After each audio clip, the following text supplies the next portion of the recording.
Welcome to Parenting Adventures, the podcast that brings clarity, compassion, and real-world solutions to the everyday challenges of raising kids. Each episode, we sit down with leading experts to unpack the issues that matter most to families today, offering evidence-based insights and practical takeaways. And if academic struggles are part of your parenting journey, Tutor Teach is here to help. Visit the link in our show notes to get started today. Now let's get into the episode. Have you ever wondered what neurodivergence really means, or how to best support a neurodivergent child in a way that honors their unique needs and strengths? I'm your host, Lara Cordapat, and today we're joined by Ruth Struntz, a registered psychotherapist, Canadian clinical counselor, and clinical supervisor. Ruth provides psychotherapy, play-based therapy, parent counseling, clinical supervision, and professional training, both in person and virtually. She specializes in attachment-based therapy for individuals and families with autism and other forms of neurodivergence, helping bridge the gap in cross-neurotype relationships where one person is neurotypical and the other is neurodivergent.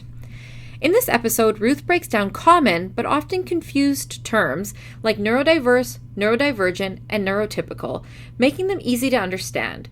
We explore the role of advocacy, how parents can develop advocacy skills, and when it's time to bring in additional support. Ruth also shares the power of co-regulated relationships and how they can transform the parent-child dynamic. Plus, we dive into her book, Neurodiversity-Affirming Psychotherapy, Clinical Pathways to Autistic Mental Health, and how its trauma-informed, attachment-based approach can benefit both parents and educators. Whether you're raising a neurodivergent child or want to better understand and connect with neurodivergent people in your life, this conversation is packed with insights and practical takeaways you won't want to miss.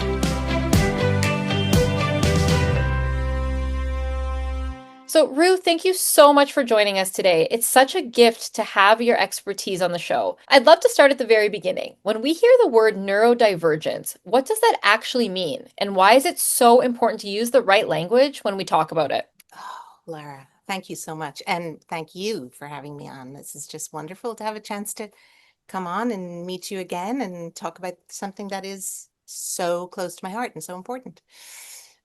So your question here, this is a great place to start. What is neurodivergence? I guess is what I'm hearing. So briefly, I guess the way I like to explain the concept is if you think about, most people understand that at this point, biodiversity. The idea of biodiversity is that there is strength when there are many different species in a natural setting, in a natural situation.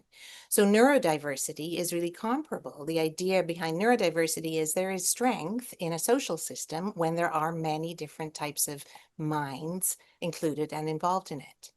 So the word neurodiversity really, and I will say it depends on who you ask. These terms are used differently in different settings by different people, but here's how I use them. Neurodiversity is that full range, A to Z, if you like, of how human minds work. We're all diverse one from another.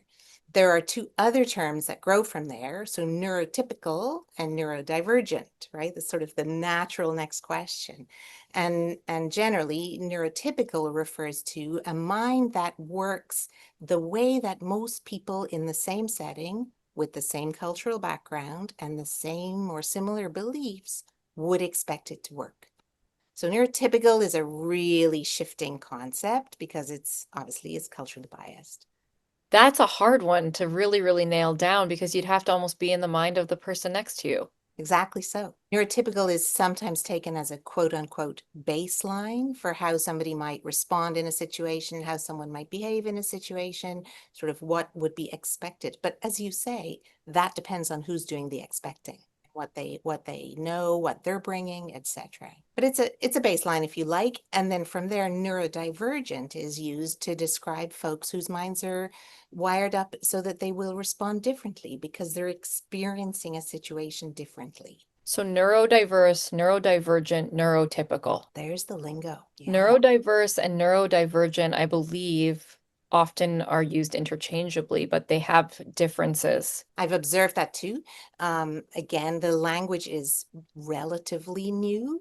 And so people are finding their way with how it works best in their setting. But that's how I use it. I use neurodiversity sort of aligned with diversity in general.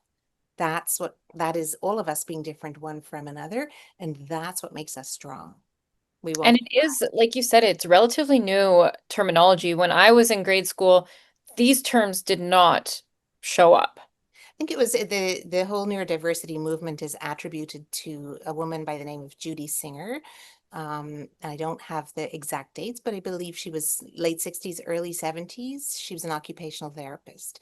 And Mhm. she was the first person to say, wait just a minute. Like there are many kinds of minds. And so the same situation is experienced and responded to differently by different minds. And that makes sense. I mean, everyone receives information differently and gives information differently. Exactly so. What are some common challenges that neurodivergent students face in traditional classrooms? And what can parents and teachers do to help? That's a huge question and a great one. So let's just for a second step back and ask, who are we actually talking about here? So neurodivergence, if you like, as an umbrella. In under that umbrella, there's all kinds of diagnoses, actual diagnoses. So neurodivergence in itself is not a diagnosis; it's a descriptor. But in under there, we have autistic students, we have folks with ADHD, we have folks with Tourette syndrome, people with epilepsy, people with Down syndrome. So you get like it's a big wide umbrella, right? Um, the commonalities, if we focus on the commonalities, that helps us to respond to the second part of your question, which is like, what do parents and teachers need to know and how do we help? So there are many frameworks in my own book so the book that I published this year. I essentially have pulled together a three-part framework, because I just find that it is incredibly useful and always applicable. And that framework is there will be differences in communication, in sensory processing, and in executive functioning. That student, that kid, that who then will become that adult will experience differences and therefore challenges in those areas. What's really interesting about some of the descriptors that you just used is that the schools, there's some schools are really starting to adapt even just their infrastructure to allow for the different ways of thinking. And so my kiddo's school has a sensory room in it. And Nice. I think that's so important. And sometimes kids just need that. And we're starting to see in all the classrooms wobble chairs and stand-up desks. I mean, I just think to myself how important that is to the learning process for some students. And it's a resource that we would love to see available to the students who need it because they're capable of learning, but given the right resources and learning environment. It's exactly the point of all of this, is that if we can understand that any given classroom setting or school setting may be working just fine from a sensory perspective, working just fine for a neurotypical student, right? Like who can handle varying levels of noise, who can handle lots of visual stimulus, who can like just and process that and get along and still keep learning. But if you're a neurodivergent student, so maybe you have ADHD or you're autistic, then the sensory environment in the classroom or in the gym or often out at recess is so overwhelming, it takes all of your resources just to cope, just to kind of hold it together. But if you're just holding it together as a kid at school, there is no space for learning or very little space for actual learning. Yeah, and we talk to a lot of parents who report a diagnosis with their child, and they'll be like, they're really, really good at home, of course, safe place and all that. But the struggle to get them to school is wild. It's not that they don't want to learn. It's not that they're lazy. It's not the proper setup environment, the lighting, the sounds, all of these things that impede their learning. But they're smart and they're going to do great things in life, but they need the proper environment to do it. So they want to stay at home despite the need to learn and the want to learn because they don't know how to find their safe place there. But it's really a resource thing. It's the accommodations that are required for these kiddos to thrive and succeed. But with a big classroom of kids, it's hard to really pinpoint what every child needs. Yeah, it's hard. And Lara, when people say it's hard to find out what this kid needs, it's hard to do all the things, I often want to say, yeah, but we can do hard things. Hmm. Gratitude to Glennon Doyle for that brilliant, brilliant quote. We can do hard things. We just have to want to. And so, yes, the tragedy that you're describing there is that when a neurodivergent student finds the school environment so aversive that they're actually struggling to stay away from it, that then starts to have a huge impact on the parent-child relationship. And you will hear parents saying, my child is difficult, my child is argumentative, my child is oppositional. And certainly in my practice, the first questions I'm asking are around, in what environments are you seeing that? Hmm. Really, that's real, those are really strong descriptors. What I'm hearing is your child's not coping with the challenges of their school day or of whatever the setting. And they're young. Like for them to be able to express that the way you just did, it's nearly impossible when you have an 8-year-old or a 7-year-old or even a 14-year-old. Because kids communicate with behavior a lot of the time. Mhm. I mean, the word behavior is used in interesting ways, but essentially they will demonstrate when something is not okay. And as adults, I believe it's our job to listen to what they are saying with their behavior and to respond to that and find out what is the issue here. Is it actually the blinds in your classroom? Is it those horizontal blinds in your classroom that if they were pulled up or pulled fully down, you would be okay? Or is it the dripping tap in the room? Or is it the echoing in the hallway? Or like, what is it? Let's And find. that flickering light that hasn't Oh, been replaced. You've shared before that advocacy is deeply connected to neurodivergence. How can parents begin developing advocacy skills, and how do they know when to take the lead themselves versus bringing in another advocate? yes, so important. So there's a couple of responses that come to that. So first of all, with advocacy, I'm always, when I'm working with parents or working with schools, I'm always wanting people to sort of step back from the sort of association of advocacy with fighting. Advocacy and fighting are not the same thing. Advocacy is not necessarily conflict. Advocacy means one individual has a really clear perspective on what's needed in the situation, and they believe that somebody needs them to speak up about that so that it's conveyed. So when I'm advocating on behalf of a student or a family, I'm always about establishing a good relationship with the school. Hmm. Always. I'm going in there to find out, tell me about your perspective. What's going on for you guys at the school? We know that whatever's going on is not working for the student, but what's going on for you? Because I really do believe deep down that teachers became teachers because they want to teach. They want to help students. They believe in learning. They're trying to impart that. Um, but if they're missing information about a particular student and there are clashes that keep happening, then that's the time for advocacy. And you ask about how would parents know when they should go in alone or when they should bring somebody with, etc. I think that my response to that really is based on what is the parent's relationship with the particular school? What is the parent's relationship with the teacher, with the principal, with the spec ed people? How safe do they feel?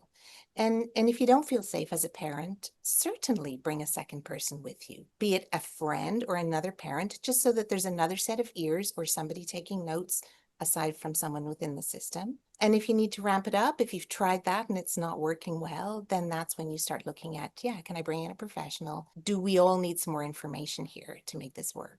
I mean, I had a school meeting last year with one of my kiddos just to get us all on the same page of his learning needs. And I Mhm. brought obviously my husband because we both parent together, but we also brought my parents, so the grandparents, because they spent a lot of time with him and observed him and would volunteer in the class and everything. And so they wanted to share kind of I mean, it's still a biased perspective because they love their grandchild more than anything, but a little bit of a more removed, not day to day perspective to be able to say, like, how can we incorporate some of the things that have worked for us as a grandparent and the parents? And it always comes back to it takes a village and it takes asking the right questions. And, you're saying like you've got to be inquisitive and really dive in. And then some parents are like, well, I don't want to be a helicopter parent. What do you have to say to that if someone's thinking that? Well, so that's something I would always explore with a parent is like, what is it that makes them feel that they're possibly being a helicopter parent, right?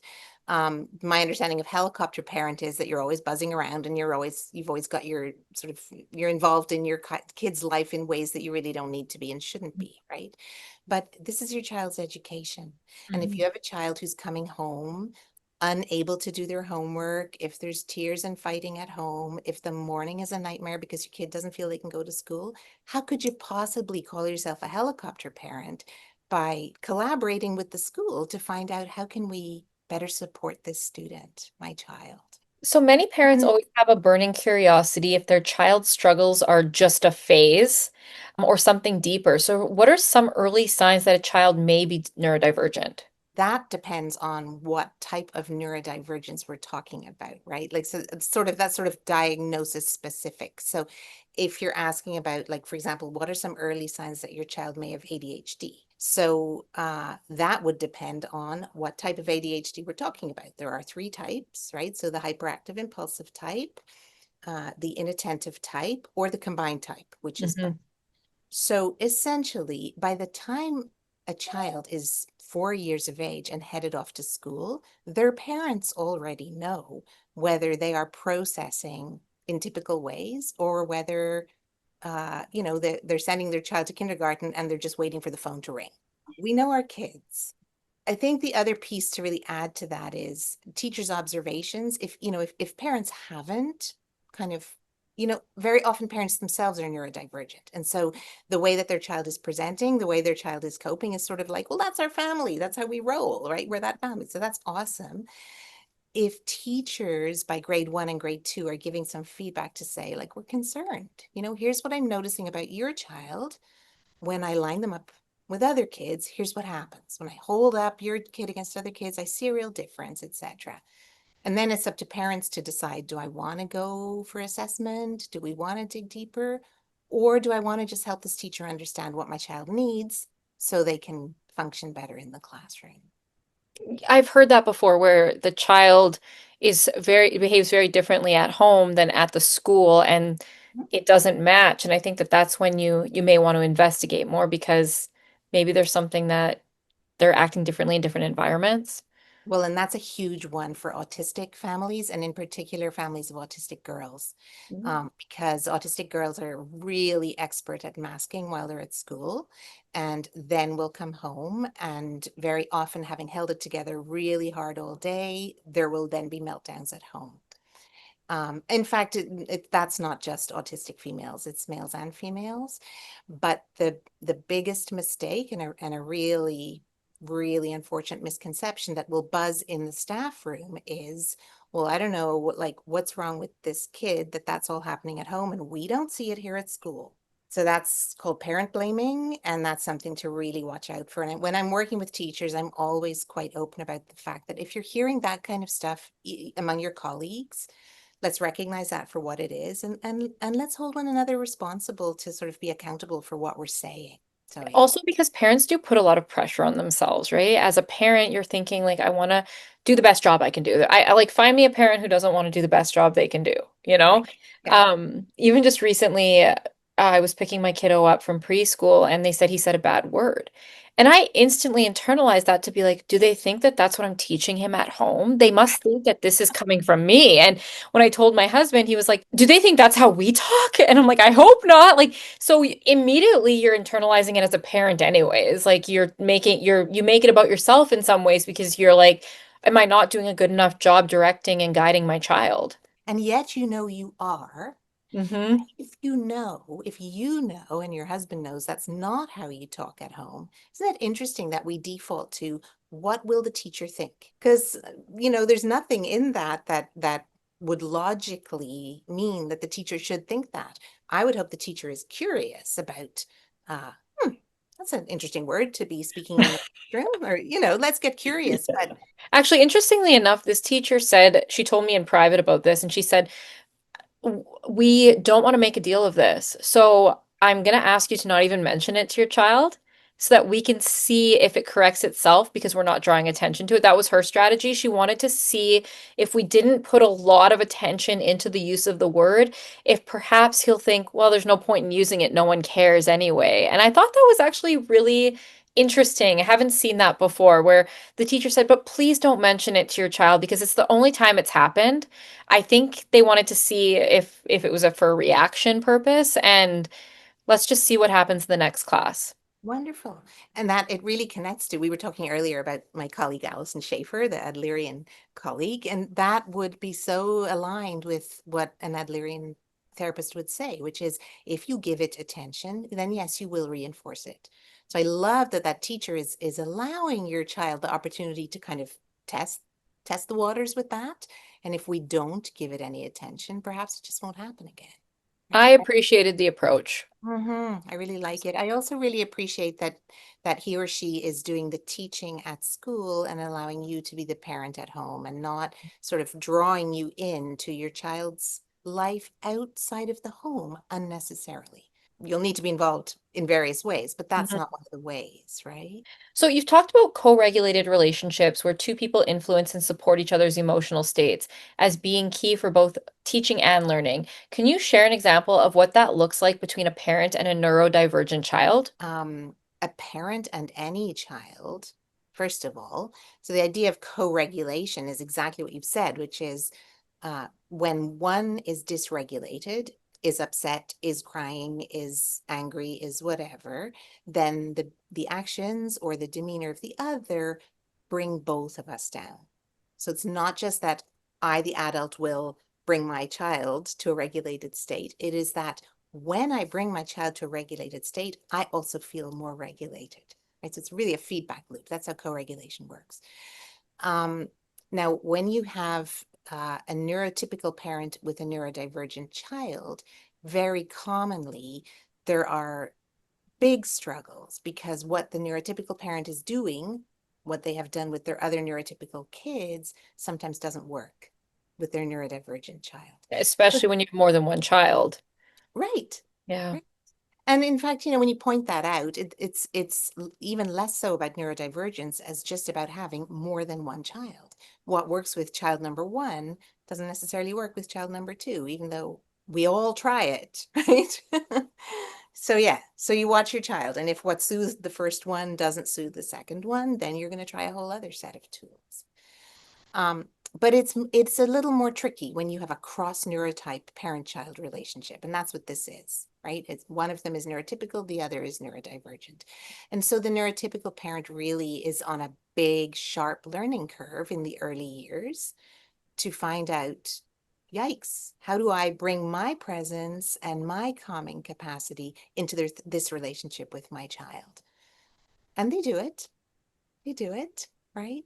Patterns are helpful, rhythms are helpful, sensory supports are helpful, routine and consistency are so helpful, particularly if you have an autistic child, right? Keeping Mhm. things as same as you can. Life is dynamic and full of change, but the things that you can keep the same, in other words, what color is my cereal bowl in the morning? And where do I stop to put on my shoes before I leave for school? Those little routines can bring so much co-regulation into the relationship. Routine's just good for everyone, generally speaking, Yes. but Yeah. it's like almost a physiological need for some people where like I'll give you an example for myself. I for me, like I like to watch something before bed if I'm watching a show before bed that I've already seen. And I'm Mm-hmm. gonna do my shout outs to the show Friends, Oh, um, well, Home Improvement. Kids babysitters have never heard of Home Improvement. Home Improvement, those kinds of shows, The Office, because I know exactly what is going to happen. And so it puts me into a bit of a more soothing state than watching something I have not seen, which could make me keep me up a little bit. And so I really like routine. I like predictability. I like to know what I'm going to be doing the next day. And before the next day comes, I'll always run through my schedule and make sure I'm ready for it because I'm not like a surprise kind of person. And so that's amplified possibly with a neurodivergent child who it's almost like a need for them to survive, a survival need. it is a need. Yeah, we don't need to say it's almost like a need. It actually is a need, right? And Mhm. that's a beautiful example that you've just given right there. And it's so interesting because often as parents, we do those things, but we don't remember that our kids also need their own routines, their own little, check through the schedule for tomorrow and all of that stuff, you know. And the other piece that I would say is when people are raising neurodivergent kids, and I I pride myself on being the sibling and the parent and the spouse of neurodivergent people. So it's very present in my world, right? Mm. Um, but when you're raising neurodivergent kids, if you yourself are neurotypical, it's really worth sort of putting that time into helping the child learn to instill their own routines that work for them. So it's not about dad or mom will tell you, do this, do this, do this, that's your routine. It's about, let's discover what works for you, and I'm going to set it up so that you will be doing that yourself. I love that. Our oldest son just told us that like his favorite chore is taking care of the dog. Because like, really, is that even a chore? But he really like this is his way of like swindling us. But he really likes waking up and feeding the dog, letting him out to do his business, letting him back in, and then when he gets home from school, same thing, lather, rinse, repeat, lets him out, feeds him.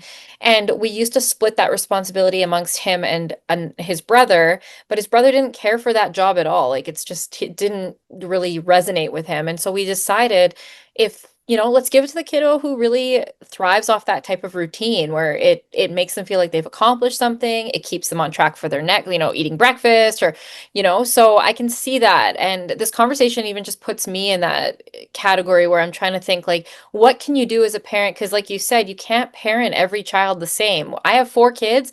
They have 4 different moms and 4 different dads. Like they all have a different parent because we're adapting to who they are. And so the rules and the boundaries and the all of that stuff is different for every child. It has to be. So, what are some myths or misconception about neurodivergence that you wish more families understood? And what are the actual truths to those myths or misconceptions? The first thing that jumps into my mind right here is the myth that being autistic or having ADHD is a problem. That's such a huge myth. And it's huge enough that not alone do parents and teachers perpetuate it, but kids themselves with ADHD perpetuate it, as in they develop the identity of the problem child. This isn't a problem. This is a challenge, and this is something to welcome. And this is also something that very often comes along with huge creativity, huge Mhm. original thinking, amazing problem solving. And it's our job as adults to set the world up so that neurodivergent kids are welcomed in those ways and valued in those ways, right? So Mhm. that's one that jumps to mind. Um, the myth that an autistic child, for example, cannot handle a small amount of change. That is a myth. And when we structure the world around an autistic child so tightly in order to try and prevent any change, we're also depriving that kid of the opportunity to learn some more flexible thinking and develop some more flexible thinking. So that might sound like I'm speaking against what we've just said about routines and predictability, but I'm not, because the routine is the container, right? And you think about your son and his wonderful dog chore at the beginning and of the day, you can keep that the same, right? And it's beautiful. And in between, there will be lots of changes in his day and things that you cannot control. He might not get the same breakfast every day, or, like working with different climates outside. Like there's a lot of unpredictability in a day, even for the best laid plans. Exactly so. And our autistic kids can handle it. They need a different kind of support, a higher level of support, more time to process, that kind of thing. So we can adjust the conditions in order for our autistic kids to succeed, expected change, right? So you've written a book, Neurodiversity-Affirming Psychotherapy, Clinical Pathways to Autistic Mental Health, which offers such an important perspective. Can you share what inspired you to write it and what parents and teachers might take away from its approach? Thank you. So it's interesting you ask about parents and teachers. The book was originally written for therapists and clinicians, right? But you're not wrong. It has been so well received, not just in the therapy world, but by lots and lots of parents and teachers, some of whom are clinical folks and some of whom are not, but are just drawn to it.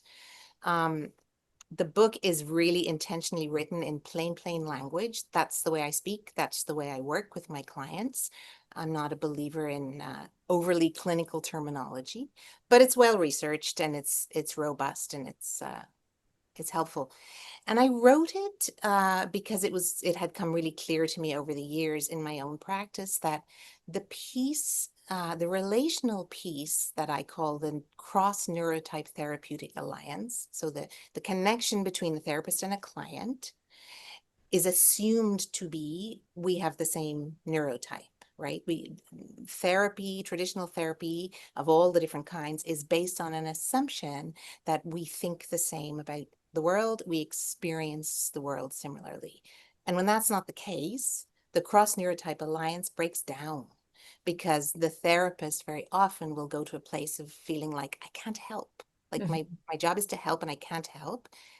And the client will feel like, I'm not being heard, I'm not being understood. So that is why I wrote this book, because through all my years of working with this population, and I've been so privileged to do so, as I said earlier, that framework of like, let's stop and think about the basics here. How do we set up the environment in this therapy room so that a neurodivergent client feels welcome and feels comfortable and can truly be themselves? How do I communicate in ways that make space and time for neurodivergent processing? Right? And how do I accommodate executive functioning? I need to begin to expect that this particular client might need an extra reminder, for example, for their session, because time management is always a problem for neurodivergent folks. So that's why I wrote the book. The book has been well received, and it's been a real privilege to put it out into the world, actually. Well, congratulations, and thank you so much for your work. I mean, even just doing something in really simple, basic language is hard to find. And Mhm. that just makes it more relatable for families. Like everyone wants to know that they're being heard in some way. And it sounds like your book is going to accomplish that with its readers, where they don't have to try and guess what you're saying. Yeah, that's important to me. I'm as a communicator, that's how I function in the world, and it's quite intentional, right? Hmm, Can all talk in long words, but if we would rather be understood, it's best that we speak in language that other people will understand. It makes sense. absolutely. So Yeah. the three-part framework you mentioned earlier regarding neurodivergent students in traditional classrooms, do you have somewhere listeners can dive a little bit deeper into that? That's so interesting. Well, the short answer to that, Lara, is why I have now started writing the teacher book. That's really needed, but I'm at the very beginning end of that one. So that's going to be part two podcast. That'll be next year. Actually. Yeah, exactly. So, but I think there is a lot in my book. There certainly is more on my website. There's lots online, right? Lots and lots. I'm one among many experts in this field. And I think I really want to sort of focus on is for teachers or parents to be looking for neurodivergent clinicians and teachers who are speaking out. Right. There are some wonderful people out there in the online community who can really tell us how it is. And I think, to tie this back to the school question, I think the era of adults coming into therapy, neurodivergent adults coming into therapy and starting to talk about school-based trauma, that's the era we're in right now. None of which was intentional, Mhm. but we when we when we know that we're not meeting the mark, I think it's incumbent on us as professionals to do the learning, gain the skill set, open the hard conversations, and meet the need as best we can. Absolutely. You also mentioned that there's a workshop coming up. Can you share a little bit more about that for our listeners? Oh, thanks, Lara. Yes. So I do a lot of training for clinicians and also for parents. This particular training is a little bit different. What I'm doing, it's a 2-hour online training on October 17th. And the purpose of it is to support clinicians who find that when they're working with kids, they have a more of a challenging time discussing the treatment plan and discussing the progress with parents. So it's really intended to support clinicians or teachers for that matter, who definitely have a treatment plan for a child, know where they're going and what needs to happen, but are having some difficulty conveying that to parents. So it's one of those workshops that it's a bit unique, but I think really gonna stimulate some amazing conversations. It sounds like it will, and so great to provide resources not only to clinicians but to teachers who don't always have those readily available to them. So, yeah, we'll definitely make sure that our listeners know about this and go and register for that. So, before we wrap up, if listeners want to explore more of your work, you mentioned your book and your website, and I know that you have social media. Can you tell them where to go? Sure. I'm really not well versed in social media, but my website is Ruth Strunz, RuthStrunz.com. I'm on LinkedIn. You can just Google me by my name. I'm on Instagram. I'll be honest and say I get lots of help with putting those posts out there, but hey, we can't all be good at everything, right? It's still your voice, your brand. It is so, yeah. That's fantastic. I really like this episode. This is a topic that comes up just even speaking amongst my kids' friends, parents, and stuff. And all obviously all the parents that come to tutor teach. Over 60% of our customer base have reported a diagnosis of some level with their child, and they tell us, entrusting us to figure out a way to support their child one-on-one with the right teacher. And when that comes forward to us, we find the teacher that has the experience with the diagnosis, right? And so I think we're in a society of vulnerability. I was speaking with a friend of mine recently who I grew up with, and she said, "Do you ever remember the word ADHD being used when we were in grade school?" And I'm like, no, it did not come up. And yet you look back and you're like, well, think about all of the support that student could have used and needed, but it wasn't really kind of it wasn't as progressive. And now kids are like, oh, you have ADHD, I have ADHD, and how do you handle yours? And it's become more conversational. And I think that's really the start. It's not something that needs to be taboo or, untouched. It's a superpower and we need to lean into that. And I just think your work is so representative of that. And it really helps, yes, the child, but the parent who it's hard to navigate, Mhm. regardless of if you're neurodiverse or neurotypical, it's still hard to navigate. And then the teachers, who a lot of them don't have, the resources aren't there, or the knowledge base maybe isn't quite built yet. And so you're really supporting all the pillars of the village of this child. And I think that's incredible. Thank you. Kids are worth it, right? And That's Lyra, it's interesting that when you say, when you were at grade school, and you're significantly younger than I am, I will say, that something like ADHD was not talked about. That was not brought out. And of course, that's not to say that there were not kids with ADHD. They were the kids who were getting in trouble yeah, most of the time. getting told to leave class and to, yeah. Right. So what's very, very important and a little dark, so this probably isn't a great note to tie us up on, but I will say it because I think it needs to be spoken about. What's important to remember is those kids of that time are now today's parents, right? So Mhm. today's parents who are neurodivergent are parenting from a place of having had some really negative school experiences of their own, Possible rejection and yeah. right? So when their child then goes to school and is having a hard time, there's a lot of support needed for a family like that, so that the advocacy that happens is really about the child that we're talking about today and not about the child that the parent once was. And That's that, not dark, that's insightful. I just think it's important for us all to realize that, brains, aspects of brains are inherited, and apples don't fall very far from trees, right? That's why I am parenting lots of neurodivergent children. That's exactly why. Yeah. And that's fine. But we as adults have to do our work so that we can then have space to support our kids and make sure they're getting what they need in the system and beyond. That makes complete sense. And I don't think that's a dark way to end this. I think that's almost a little bit of this is your cue, if this is you, to reach out. Yes. That's all.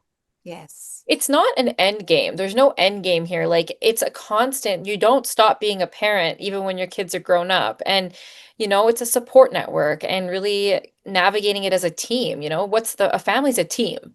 And you want the siblings of the child to really be on board with it, the child themselves, you as the parents, the grandparents, the aunts, uncles, the friends, anyone like that. And so, no, I don't think that's dark. I think it's insightful and I think it's actually something that our listeners should listen to.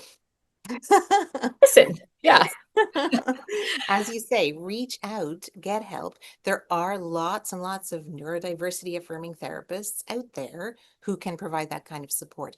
I think it's also a question that I really encourage if people are going for therapy to sort of sort out some of this and unpack some of it and make sure that what they're sort of parenting with is as fulsome as it can be. Ask your therapist if that's an area that they specialize in or have insight into. Right. Mhm. And if it's not, then that's another discussion. Like that's not because if you know what you need, then the best thing to do is ask for it. Amazing. Well, I think you answered a lot of questions. You opened up a conversation.